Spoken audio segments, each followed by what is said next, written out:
ओम नमो नारायणाय नमः। मैं आप सभी का आपके अपने चैनल अनाथ धारा में बहुत बहुत स्वागत करती हूँ। आप सभी का दिन शुभ और मंगलमय हो। आज आप सुनेंगे माघ मास महत्व के अध्याय 20। इससे पहले के अध्याय में आपने जाना था कि किस प्रकार ऋषियों ने सूत जी से पूछा था कि हे सूत नंदन, भगवान जल सई वहां कैसे प्राप्त हुए और किस विधि से उनकी पूजा की जाती है। तब इसके बाद श्री सूत जी ने जो महात्मा में बताया उसका वर्णन आज आप सुनेंगे। सूत जी ने कहा, पूर्व काल में बास्कले नाम से प्रसिद्ध दानवों का राजा था। वह बड़ा बलवान तथा संपूर्ण देवता, गंधर्व, नाग एवं राक्षसों के लिए भी अजय था। वह महाबली दानव ने संपूर्ण भूमंडल को अपने वश में करके दैत्यों की सेना साथ लेकर देवलोक पर भी चढ़ाई की। वहां देवताओं और असुरों में एक दूसरे का संहार करने वाला बड़ा भयंकर युद्ध हुआ। अंत में दानवराज बाकली ने सेना तथा सामग्री सहित देवराज इंद्र पर विजय प्राप्त की। तब इंद्र ने देवताओं के साथ स्वर्ग का सिंहासन छोड़कर श्वेत दीप निवासिनी भगवान विष्णु की शरण ली, जहाँ शेषनाग की सैया पर श्री हरि योग निद्रा को स्वीकार करके शयन करते हैं और देवी लक्ष्मी उनके युगल चरण बंदों की सेवा में लीन रहती हैं। और वहां पहुंचकर देवताओं ने सब ओर से वैदिक सूक्तों के द्वारा भगवान विष्णु का भक्ति पूर्वक स्तमन किया। फिर जगदीश्वर भगवान श्री हरि सैया से उठकर इंद्र से बोले, हे सहस्त्र अर्जुन चली, भगवान शंकर से वरदान पाकर बड़ा बलवान हो गया है। वह देवताओं के द्वारा युद्ध में अजय है। उसने युद्ध भूमि में मुझे परास्त कर दिया है। हे मधुसूदन, इस समय वह स्वर्गलोक में निवास करता है। इसी कष्ट से मैं संपूर्ण देवताओं के साथ आपकी शरण में आया हूँ।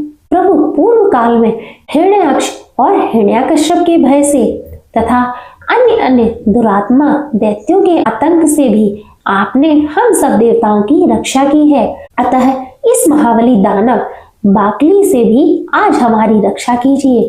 देवेश, आपको छोड़कर हम देवताओं के लिए दूसरा कोई उत्तम आशय नहीं है।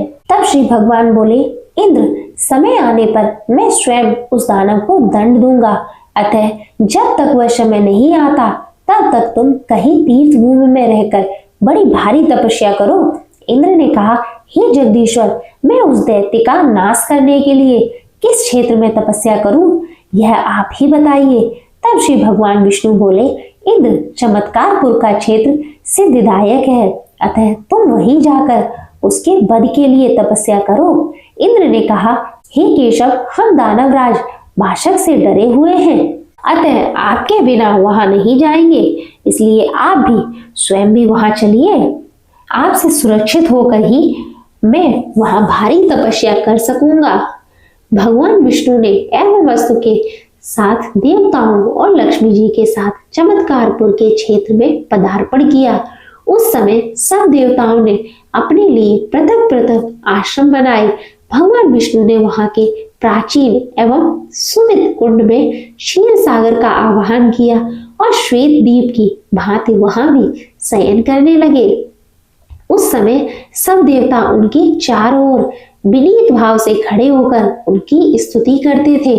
फिर आषाढ़ कृष्ण द्वितीया पूर्णिमा मास की गणना के अनुसार श्रावण कृष्ण द्वितीया का शुभ दिवस आने पर बृहस्पति जी ने इंद्र से कहा, पुरंदर, आज 0 नाम वाली द्वितीया है। यह भगवान विष्णु की अत्यंत प्रिय तिथि है। यह सुनकर देवराज इंद्र ने शास्त्रोक्त विधि से व्रत करके उस दिन जलसा विष्णु का पूजन किया और इसी प्रकार 4 महीने तक प्रत्येक द्वितीया के दिन वे श्रीहरि का पूजन करते रहे। इससे भी दिव्य तेज से संपन्न हो गए। इन्हें तेज स्वरूप में देखकर भगवान विष्णु बड़े प्रसन्न हुए और बोले, इंद्र, अब तुम संपूर्ण देवताओं के साथ बदकल का वध करने के लिए जाओ, तुम्हारी विजय होगी। देव शत्रुओं को मारने के लिए मेरा यह सुदर्शन चक्र भी तुम्हारे साथ जाएगा। ऐसा कहकर श्री हरि ने दान वेदों इंद्र ने उस चक्र के साथ जाकर युद्ध में संपूर्ण दानवों का संहार कर डाला। दानवराज बाकली भी चक्र से मस्तक कट जाने के कारण वज्र के मारे हुए पर्वत की भांति पृथ्वी पर गिर पड़ा। और भी बहुत से सूरवीर बलोबद्ध दानव युद्ध में मारे गए। इस प्रकार दैत्य सेना का संहार करके सुदर्शन चक्र पुनः भगवान विष्णु के हाथ में आ गया और वे इंद्र आदि देवताओं भी निर्भय होकर पुनः भगवान विष्णु के समीप आए और उन्हें प्रणाम करके बोले, हे देवेश, आपके प्रभाव से हमारे सब शत्रु मारे गए और त्रिलोकी का अकंटक राज्य भी हमें प्राप्त हो गया है। अब हमारे लिए सदैव कल्याण करने वाले तथा हमारे शत्रुओं को भय पहुंचाने वाला जो कर्तव्य हो उसका उपदेश दीजिए। तब श्री भगवान ने कहा, मुझे तो संपूर्ण लोगों का हित करने के लिए पवित्र जल से भरे हुए उस कुंड में अब सदैव निवास करना है। अतः तुम्हें प्रतिवर्ष यहाँ आकर प्रेम पूर्वक चतुर्मास में होने वाले अश्वमेध शयन व्रत का पालन करना चाहिए, जिससे तुम्हारे शत्रु होंगे ही नहीं, दूसरा भी जो मनुष्य भक्ति पूर्वक यहाँ आकर मेरी पूजा करेगा वह साधु पुरुषों के लोक को प्राप्त होगा। हे इंद्र, अब तुम स्वर्ग में जाकर राज्य करो। जब फिर आवश्यकता हो तब यहीं आकर मुझसे मिलना। श्री सूत जी कहते हैं, फिर इंद्र भगवान को प्रणाम करके चले गए और भगवान लोकहित के लिए वहीं रहने लगे। हे ब्राह्मणों, जो मनुष्य अत्यंत श्रद्धा पूर्वक भक्ति भाव से उन जल सहित विष्णु की पूजा करता है वह परम गति को प्राप्त होता है। सब देवताओं ने मिलकर वहां द्वार का निर्माण किया। वह चौमासे में भगवान विष्णु का पूजन करके मनुष्य मनोवांछित कामनाओं को प्राप्त कर लेता है। अतः सर्वथा प्रयत्न करके सब मनुष्यों को उस द्वार का की पूजा करनी चाहिए। श्री सूत जी कहते हैं, हे ब्राह्मणों, उस क्षेत्र में एक दूसरा कुंड भी है जो विश्वामित्र ऋषि के द्वारा प्रकट किया गया है। वह समस्त कामनाओं को देने वाला है। ऋषियों ने पूछा, हे सुतनंदन, विश्वामित्र मुनि का वह निर्मल तीर्थ किस समय और प्रतिष्ठित हुआ था? से सूची बोले, द्विज, वो वहां पहले से ही एक साधारण झरना था जो पृथ्वी पर महात्म से युक्त होकर बहता था। फिर उसी में देव नदी गंगा वहां स्वयं आकर स्थित हुई, जिसमें स्नान करने वाला पुरुष तत्काल सब पापों से मुक्त हो जाता है। जो मनुष्य वहां पितरों के उद्देश्य से श्रद्धा पूर्वक श्राद्ध करता है वह श्राद्ध पितरों को अक्षर तृप्ति प्रदान करने वाला होता है। उस उत्तम तीर्थ में जो कुछ दान, होम और जप आदि सत्कर्म किया जाता है उसका अनंत फल प्राप्त होता है। एक समय की बात है, व्याध के कारण से घायल हुए एक हिरणी उस देव नदी के जल में घुसी और वहीं उसकी मृत्यु हो गई।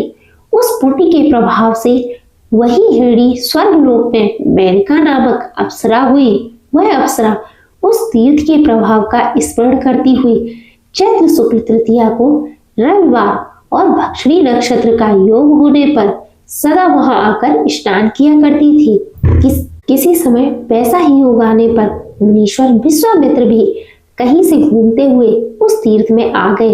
इधर मेनका भी देव दर्शन के लिए स्वर्गलोक से आई और भगवान की पूजा करके स्वर्ग में जाने लगी। तब तक उसकी दृष्टि वहां इधर उधर घूमते हुए मुनीश्वर विश्वामित्र पर पड़ गई।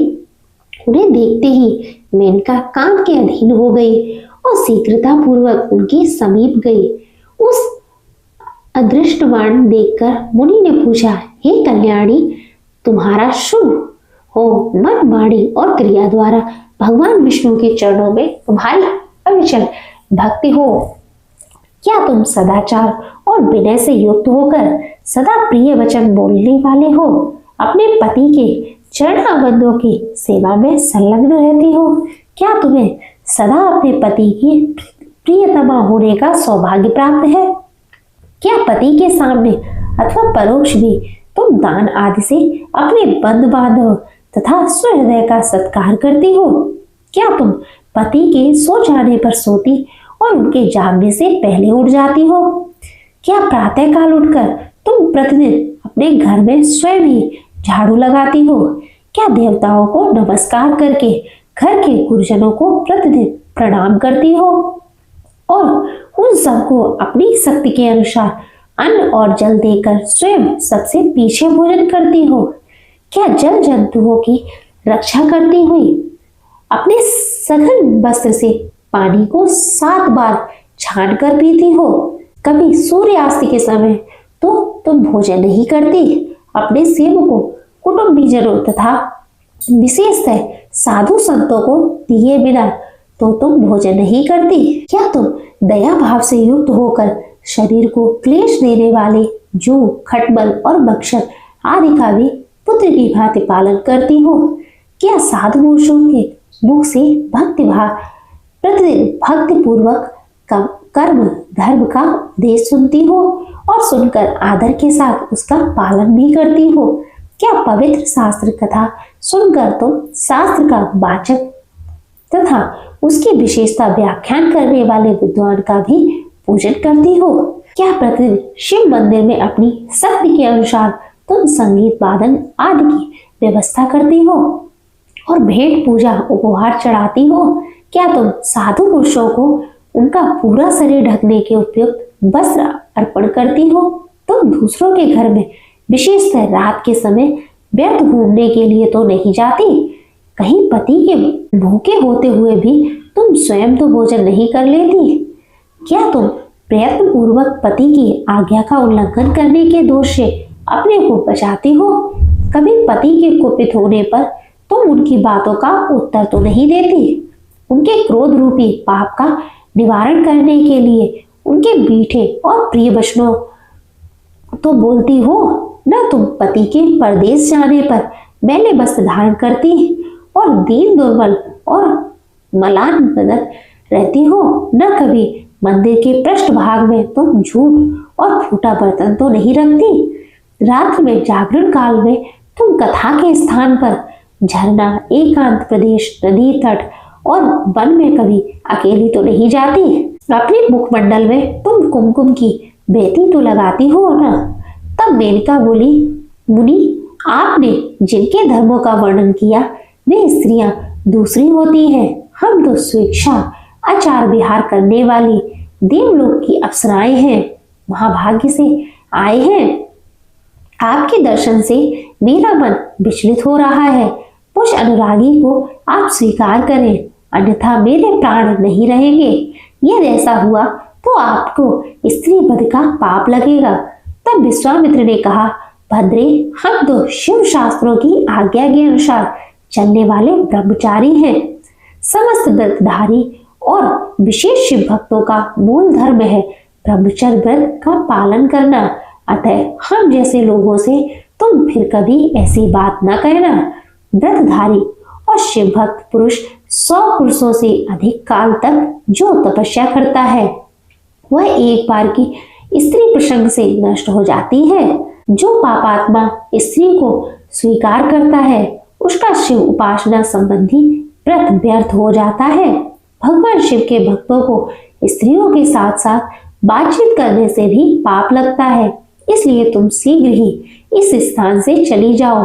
तुम जीवित रहो या मर जाओ, परंतु मैं तुम्हारी इस बात को नहीं मानूंगा। व्रती पुरुषों को स्त्री वध की अपेक्षा स्त्री संगम से ही अधिक पाप लगता है। स्त्री वध करने पर तो व्रती पुरुषों के लिए विद्वानों ने प्रायश्चित बताया है, परंतु उनके संगम से जो दोष होता है उसका कोई प्रायश्चित ही नहीं कहा गया है। इसलिए तुमको यहाँ से चले जाना चाहिए। केवल व्रती पुरुषों को ही स्त्री संगम से पाप लगता है, ऐसी बात नहीं है। जो व्रत से बाह्य हैं ऐसे मनुष्य भी स्त्रियों में आसक्त होने पर नीचे गिर जाते हैं। अतः समागम की बात तो दूर रहे। जो बुद्धिमान अपना कल्याण चाहते हैं वह स्त्रियों के साथ वार्तालाप भी न करें। श्री सूत जी कहते हैं, विश्वामित्र जी की यह बात सुनकर क्रोध में भरी हुई मेनका ने उन्हें श्राप दिया। दुर्मति में तुम्हारे प्रति अनुरक्त थी, फिर भी तुमने मेरा त्याग किया है, इसलिए आज ही तुम वृद्धावस्था से जर्जर शरीर वाले हो जाओ। तुम्हारे बाल सफेद हो जाएं और शरीर से झुर्रियां पड़ जाएं। उसके ऐसा कहने पर मुनि श्रेष्ठ विश्वामित्र जी उसी क्षण वैसे ही हो गए। तब वे भी कमंडल से जल लेकर उसे श्राप देने को उद्यत हुए और इस प्रकार बोले, नीच, तुमने निर्दोष होने पर भी मुझे श्राप दे दिया है, इसलिए तुम भी शीघ्र ही जरा अवस्था से जर्जर अंग वाली हो जाओ। ऋषि के वचन से वह तत्काल वैसी हो गई। उस वृद्ध शरीर से मेनका ने पुनः जाकर वहां के जलाशय में स्नान किया।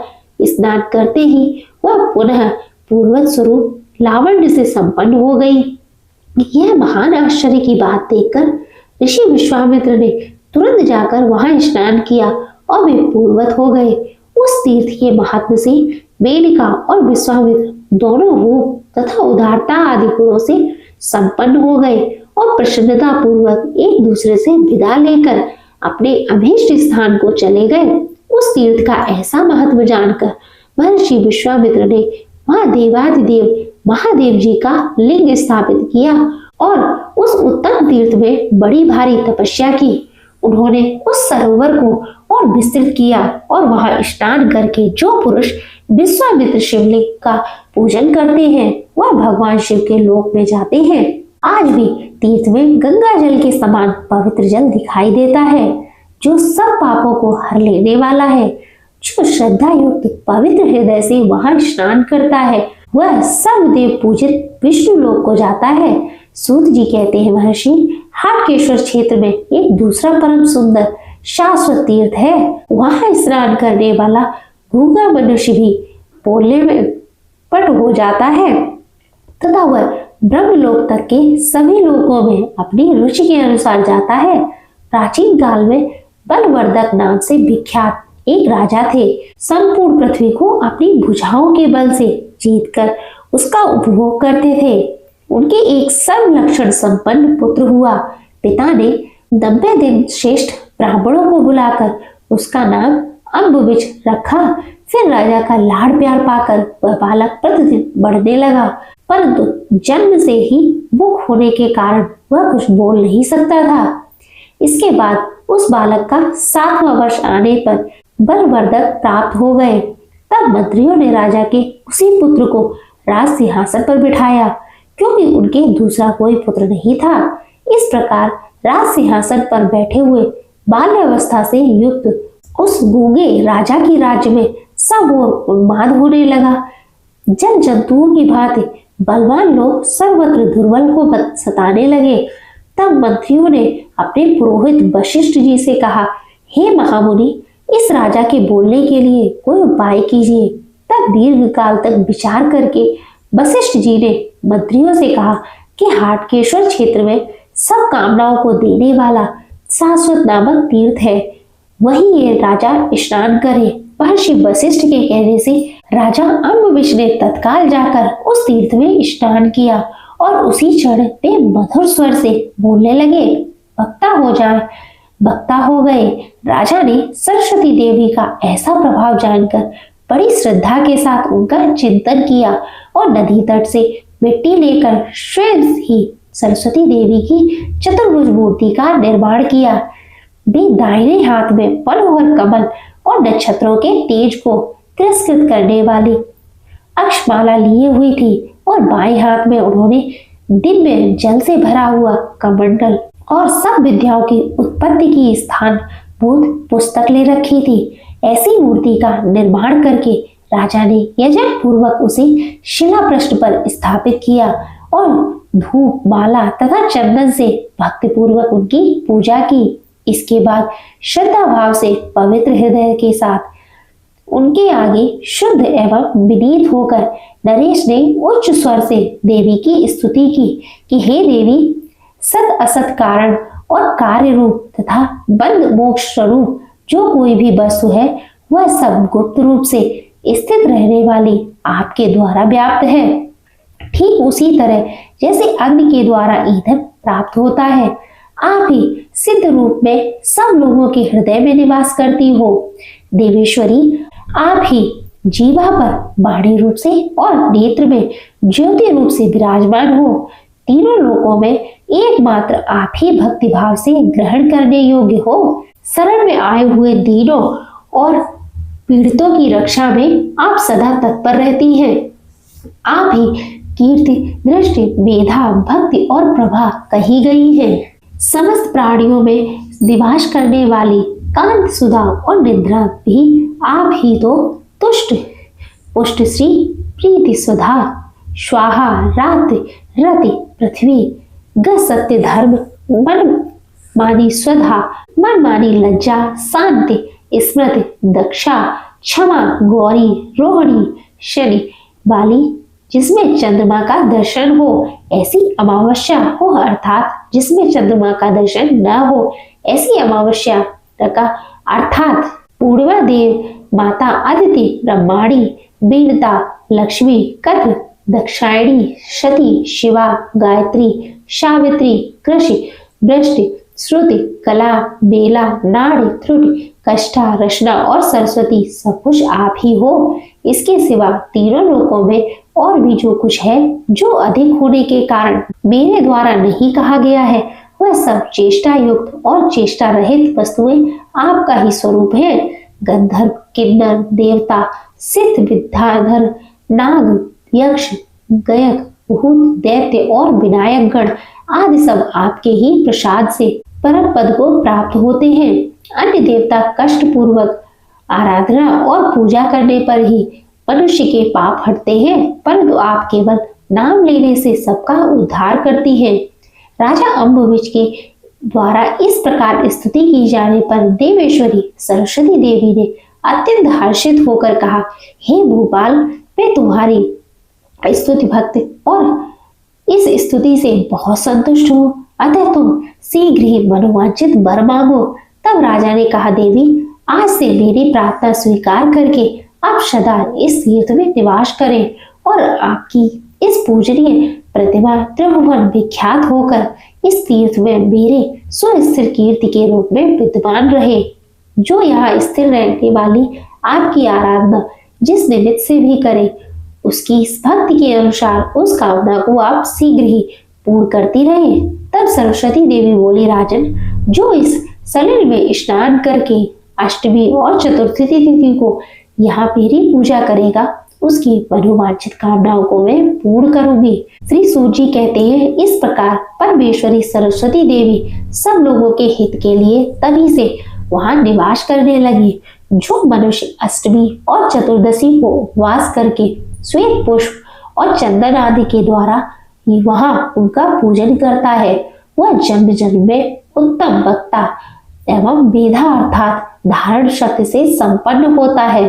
सरस्वती देवी के प्रसाद से उसके वंश में भी कोई मूर्ख नहीं पैदा होता। जो सरस्वती देवी के आगे धर्म कथा श्रवण करता है, वह उनके प्रभाव से तीनों युगों तक स्वर्गलोक में निवास करता है। जो सरस्वती देवी के मंदिर में सदा श्रद्धा पूर्वक विद्यादान करता है, वह अश्वमेध यज्ञ करता है। जो वहां श्रेष्ठ को धर्म शास्त्र की पुस्तक प्रदान करता है, वह भी अश्वमेध यज्ञ का फल पाता है। जो सरस्वती देवी के आगे खड़ा होकर वेद पाठ करता है, वह संपूर्ण अग्नि ऊष्मा यज्ञ का फल प्राप्त करता है। आज की कथा समाप्त होती है। इसके आगे का वृतांत आप अगले अध्याय में सुनेंगे। अब आप सुनिए भगवत गीता का यह अध्याय।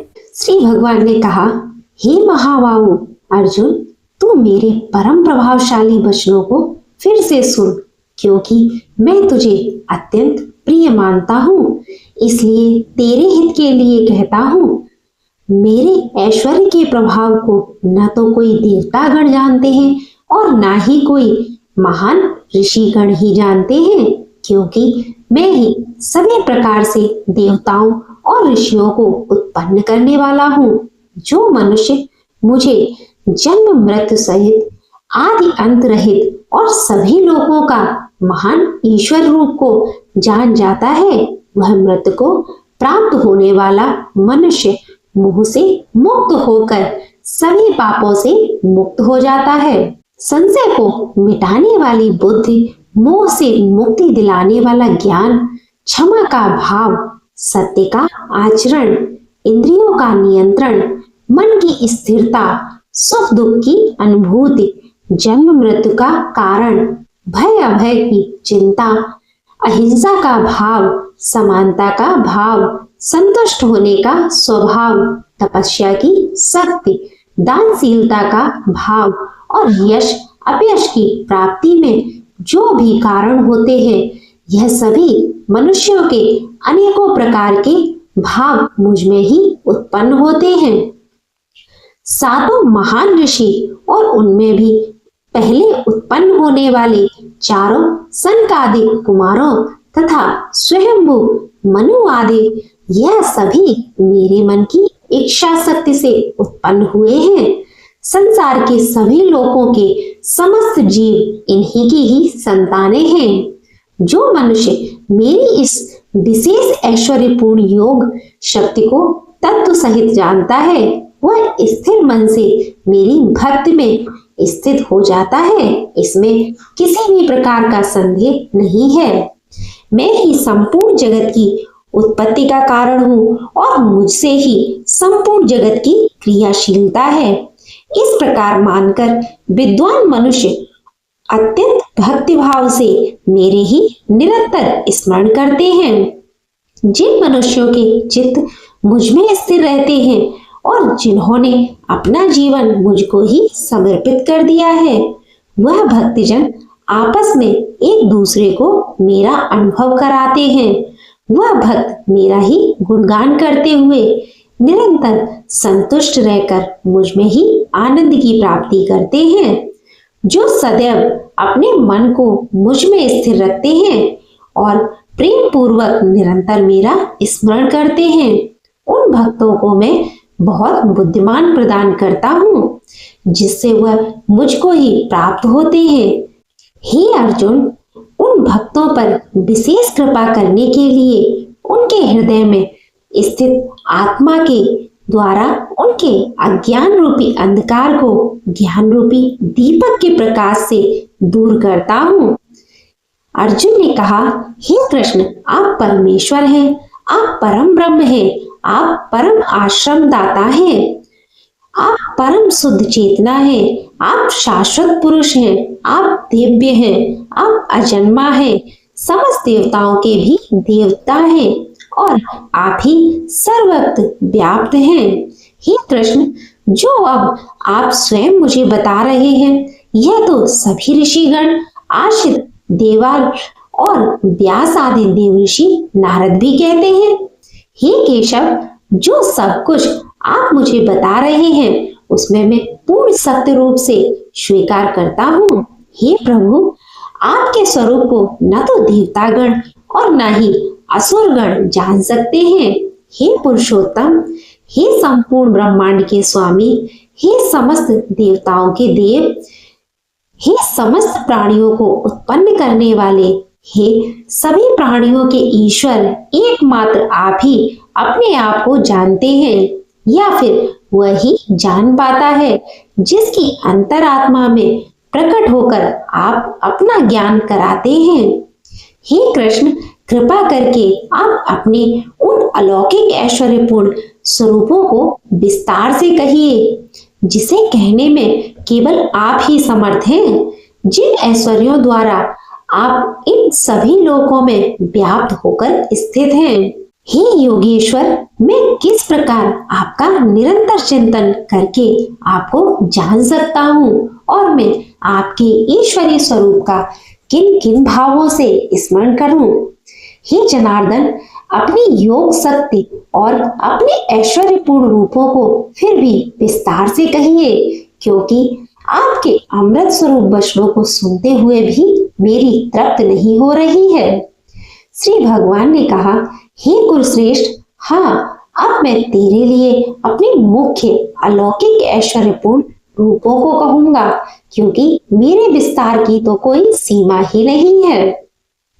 हे अर्जुन, मैं समस्त प्राणियों के हृदय में स्थित आत्मा हूँ और मैं ही सभी प्राणियों की उत्पत्ति का, मैं ही सभी प्राणियों के जीवन का और मैं ही सभी प्राणियों की मृत्यु का कारण हूँ। मैं सभी आदित्यों में विष्णु हूँ, मैं सभी ज्योतियों में प्रकाशमान सूर्य हूँ, मैं सभी मारुतों में मरीचि नामक वायु हूँ और मैं ही सभी नक्षत्रों में चंद्रमा हूँ। मैं सभी वेदों में सामवेद हूँ। मैं सभी देवताओं में स्वर्ग का राजा इंद्र हूँ। सभी इंद्रियों में मन हूँ और सभी प्राणियों में चेतना स्वरूप जीवन शक्ति हूँ। मैं सभी रुद्रों में शिव हूँ। मैं यक्षों तथा राक्षसों में धन का स्वामी कुबेर हूँ। मैं सभी वसुओं में अग्नि हूँ और मैं ही सभी शिखरों में मेर हूँ। हे पार्थ, सभी पुरोहितों में मुख्य बृहस्पति मुझे ही समझ। मैं सभी सेना नायकों में कार्तिकेय हूँ और मैं ही सभी जलाशयों में समुद्र हूँ। मैं महर्षियों में भृग हूँ और मैं सभी वाणी में एक अक्षर हूँ। मैं सभी प्रकार के यज्ञों में जप कीर्तन यज्ञ हूँ और मैं ही सभी स्तर अचल रहने वाली मैं हिमालय पर्वत हूँ। मैं सभी वृक्षों में पीपल हूँ। मैं सभी देव ऋषियों में नारद हूँ और मैं सभी गंधर्वों में चित्ररथ हूँ और मैं ही सभी सिद्ध पुरुषों में कपिल मुनि हूँ। समस्त घोड़ों में समुद्र मंथन से अमृत के साथ उत्पन्न उच्च श्रवा घोड़ा मुझे ही समझ। मैं सभी हाथियों में ऐरावत हूँ और मैं ही सभी मनुष्यों में राजा हूँ। मैं सभी हथियारों में वज्र हूँ। मैं सभी गायों में सुरभि हूँ। मैं धर्मानुसार संतान उत्पत्ति का कारण रूप प्रेम का देवता कामदेव हूँ और मैं ही सभी सर्पों में वासुकी हूँ। मैं सभी नागों में मैं शेष नाग हूँ। मैं समस्त चराचरों में वरुण देव हूँ। मैं सभी पितरों में अर्मना हूँ और मैं ही सभी नियमों को पालन करने वालों में यमराज हूँ। मैं सभी असुरों में भक्त प्रहलाद हूँ। मैं सभी गिनती करने वालों में समय हूँ। मैं सभी पशुओं में सिंह हूँ और मैं ही पक्षियों में गरुड़ हूँ। मैं समस्त पवित्र करने वालों में वायु हूँ। मैं सभी शस्त्र धारण करने वालों में राम हूँ। मैं सभी मछलियों में मगर हूँ और मैं ही समस्त नदियों में गंगा हूँ। हे अर्जुन, मैं ही समस्त सृष्टियों का आदि मध्य और अंत हूँ। मैं सभी विद्याओं में ब्रह्म विद्या हूँ और मैं ही सभी तर्क करने वालों में निर्णायक सत्य हूँ। मैं सभी अक्षरों में ओमकार हूँ और मैं ही सभी समासों में द्वंद्व हूँ। मैं कभी न समाप्त होने वाला समय हूँ और मैं ही सभी को धारण करने वाला विराट स्वरूप हूँ। मैं ही सभी को नष्ट करने वाली मृत्यु हूँ और मैं ही भविष्य को सभी को उत्पन्न करने वाली सृष्टि हूँ। स्त्रियों वाले गुणों में कीर्ति, सौंदर्य, वाणी की मधुरता, स्मरण शक्ति, बुद्धि, धारणा और क्षमा भी मैं ही हूँ। मैं सामवेद की गाने वाली श्रुतियों में ब्रह्मसाम हूँ और मैं छंदों में गायत्री छंद हूँ। मैं महीनों में मार्गशीर्ष और मैं ही ऋतुओं में बसंत ऋतु हूँ। मैं छलने वालों का जुआ हूँ और मैं तेजस्वियों का तेज हूँ। जीतने वालों की विजय हूँ। व्यवसायियों का निश्चय हूँ और मैं ही सत्य बोलने वाले का सत्य हूँ। मैं वृषवासियों में वासुदेव हूँ। मैं ही पांडवों में अर्जुन हूँ। मैं मनुष्यों में वेद व्यास हूँ और मैं ही कवियों में शुक्राचार्य हूँ। मैं दमन करने वालों का दंड हूँ और मैं विजय की कामना वालों की नीति हूँ। मैं रहस्य रखने वालों का मौन हूँ और मैं ही ज्ञानियों का ज्ञान हूँ। हे अर्जुन, वह बीज भी मैं ही हूँ जिसके कारण सभी प्राणियों की उत्पत्ति होती है, क्योंकि संसार में कोई भी ऐसा चर या अचर प्राणी नहीं है जो मेरे बिना अलग रह सके। हे परंतप अर्जुन, मेरी लौकिक और अलौकिक ऐश्वर्यपूर्ण स्वरूपों का अंत नहीं है। मैंने अपने इन ऐश्वर्यों का वर्णन तो तेरे लिए संक्षिप्त रूप से कहा है। जो जो ऐश्वर्य कांतियुक्त और शक्तियुक्त वस्तुएं हैं उनको तू मेरे तेज के अंश से ही उत्पन्न हुआ समझ। किंतु हे अर्जुन, तुझे इस प्रकार सारे ज्ञान को विस्तार से जानने की आवश्यकता ही क्या है? मैं तो अपने एक अंश मात्र से इस संपूर्ण ब्रह्मांड को धारण करके सर्वत्र स्थिर रहता हूँ। इस प्रकार उपनिषद, ब्रह्म विद्या तथा योग शास्त्र रूप श्रीमद् भागवत गीता के श्री कृष्ण अर्जुन संवाद में विभूत योग नाम का 10वां अध्याय संपूर्ण हुआ। अब आप सुनिए श्री कृष्ण चालीसा। बंसी सोवे कर मधुर, नील जलद तन श्याम, अरुण अधर जन बिंब फल, नयन कमल अभिराम, पूर्ण इंद्र अरविंद मुख, पीतांबर शुभ साज, जय मनमोहन मदन छवि, कृष्ण चंद महाराज, जय यदुनंदन जय जगवंदन, जय वासुदेव देवकी नंदन, जय यशोदा सुत नंद दुलारे, जय प्रभु भक्तन के द्रग तारे, जय नट नागर नाग नथैया, कृष्ण कन्हैया धेनु चरैया, पुनि नख पर प्रभु गिरिवर धारो, आओ दीनन कष्ट निवारो, बंसी मधुर अधर धर तेरी, होवे पूर्ण मनोरथ मेरो, आओ हर पुनि माखन चाखो, आज लाज भारत की राखो, गोल कपोल चिंबुक अनुरारे, मृदु मुस्कान मोहनी डारे।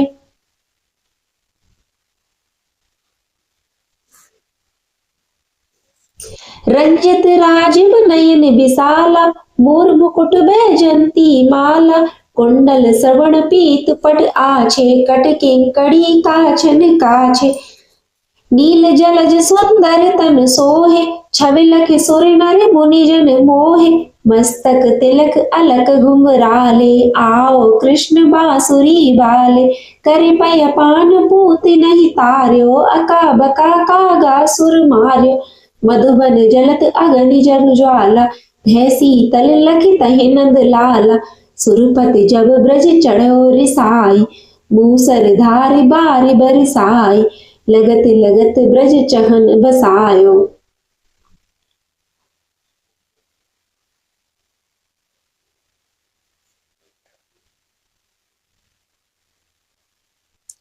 लगत लगत ब्रज चहन बहायो, गोवर्धन नख धारि बचायो, लखी यशोदा मन ब्रह्म अधिकाई, मुख मह 14 भुवन दिखाई, दुष्ट कंस अति उधम मचायो, कोटि कमल जब फूल मंगायो, नाथ काल यही तब तुम लीने, चरण चिन्ह दे निर्भय कीने, कर गोपिन संग रास बिलासा, सबकी पूरण करि अभिलाषा, केतिक महा असुर संहार्यो, कंसई केस पकड़ दे मार्यो, मात पिता की बंद छुड़ा, उग्रसेन कहि राज दिलाई, महिषे मृतक 6 सुत लायो, मात देव की शोक मिटायो, भौमासुर मुर दैत्य सहारी, लाए 10 सहस कुमारी, देवेणी तृण चीर सहारा, जरा सिंध राक्षस कह मारा, असुर बकासुर आदिक मार्यो, भक्तन के तब कष्ट निवार्यो, दीन सुदामा के दुख टार्यो, तंदुल 3 मूठ मुख डार्यो, प्रेम के साग विदुर घर मांगे, दुर्योधन के मेवा त्यागे, लखी प्रेम की महिमा भारी, ऐसे श्याम दीन हितकारी, भारत के पारत रत हाके, लिए चक्र कर नहीं बल ताके, निज गीता के ज्ञान सुनाए, भक्तन हृदय सुधा बरसाए, मीरा थी ऐसी मत वाली, बिस पी गई बजा कर ताली, राणा भेजा सांप पिटारी, साले ग्राम बने बनवारी, निज माया तुम विविध दिखायो, उड़ते संशय सकल मिटायो, तब सत निंदा कर तत्काला, जीवन मुक्त भयो शिशुपाला, जब ही द्रौपदी टेर लगाई, दीना नाथ लाज अब जाय, तुरत ही बसन बने नंद लाला, बड़े चीर भय अरि मुह काला, अस नाथ के नाथ कन्हैया, डूबत भंवर बचावत नैया, सुंदर दास आस उरधारी, दया दृष्टि की जय बनवारी, नाथ सकल मम कुमति निवारो, क्षमहु बेग अपराधी हमारो, खोलो पट अब दर्शन दीजे, बोलो कृष्ण कन्हैया की जय। श्री कृष्ण चालीसा समाप्त हुआ। अगर आपको यह वीडियो अच्छी लगे तो इसे लाइक करें, ज्यादा से ज्यादा शेयर करें और अनादि धारा चैनल को अवश्य सब्सक्राइब कर लें, जिससे आगे आने वाली प्रत्येक वीडियो सबसे पहले आप तक पहुंचे। बोलो श्री कृष्ण भगवान की जय।